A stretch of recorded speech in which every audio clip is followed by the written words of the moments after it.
The World Cup started almost a week ago, but for millions of people around the world, it doesn't start until today. Not because of a country, not because of a team, because of one man. And no, that's not me being dramatic.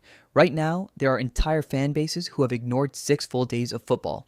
Goals, upsets, last minute winners, the whole circus, just to wait for one single player to walk onto the pitch.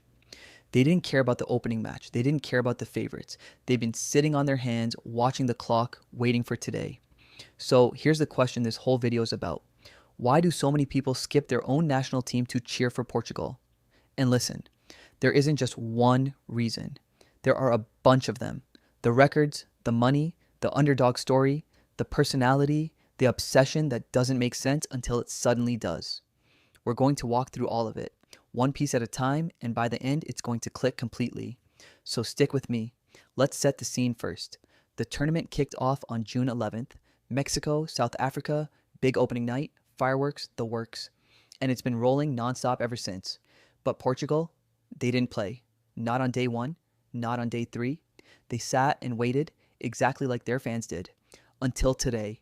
Today, Portugal face DR Congo in Houston, Texas.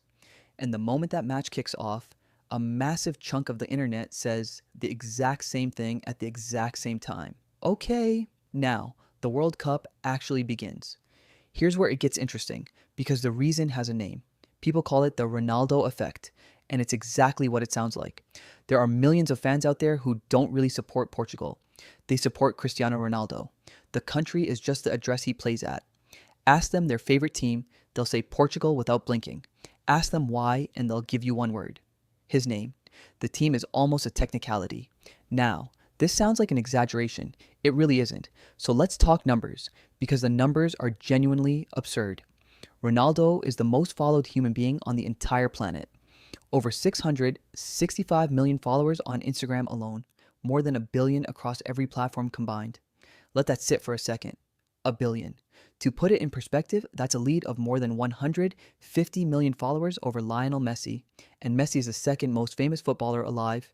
This isn't close. It's not even in the same postcode as close. And here's the wild part. At this World Cup, with 48 countries competing, Portugal leads every single one of them in total social media reach. Not Brazil, not Argentina, not France, tiny little Portugal, a country smaller than the state of Indiana.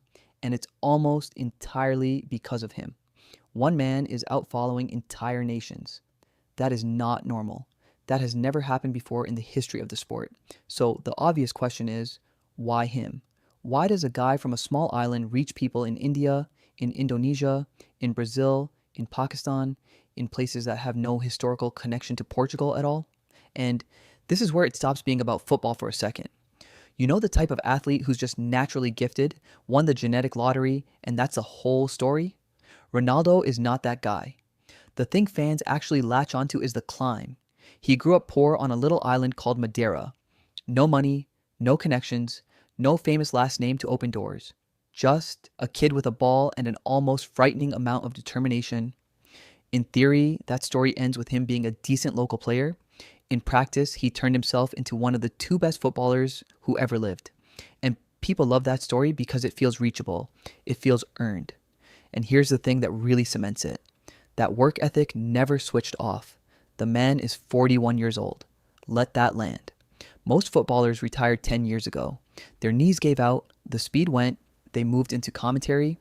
Ronaldo is still here, still captain, still scoring goals at an age where most athletes are coaching kids on weekends. For a lot of fans, he's not just a footballer anymore. He's living proof that if you refuse to quit, the body and the talent can be dragged along for way longer than anyone thought possible. Then there's the personality, and honestly, this is half the magic. The celebrations. The confidence that's so big it loops back around to being funny. That Siu jump that every single person on earth has tried at least once, usually badly. He turned himself into a footballer, a brand, and a walking meme all at the same time, and somehow, none of it cancels the others out. You don't have to like him. Plenty of people genuinely can't stand him. But here's the trick. You cannot ignore him. Love or hate, you're still watching. And that is exactly the kind of pull that builds a billion-person audience. Of course, you can't talk about Ronaldo without the shadow that's followed him his whole career. Messi. For nearly 20 years, these two have been compared in every possible way, split the football world cleanly down the middle, and pushed each other to numbers nobody else got close to. And there's one detail in that rivalry that matters enormously today. Messi has won a World Cup, Ronaldo hasn't. For the fans, that gap is the one wound that never healed. Because here's the part that makes today genuinely emotional. With everything this man has won, 5 Champions Leagues, a European Championship, 2 Nations League titles, records that will probably never be broken, there is one trophy that has always slipped through his fingers: the World Cup. He's played in 5 of them. He's scored in all 5, which literally no other player in history has ever done. And yet he's never lifted it. Not once. The biggest prize in the sport, and it's the one thing missing from the most decorated career football has ever seen. And this, at 41, is almost certainly his final attempt, his 6th World Cup, the last shot at the only mountain he never climbed. There is no next time after this. Everybody watching knows it. He knows it. So that's the answer. That's why people waited 6 days for a single Wednesday afternoon in Houston. It was never really about Portugal versus DR Congo. It's about watching the most famous athlete on the planet begin the final chapter of a chase that's lasted 2 decades. Every pass, every run, every goal from here on out carries the weight of a goodbye. So remember how I said the World Cup started a week ago for most people? For these fans, it never did. It starts the moment he steps onto that grass. And here's my honest prediction.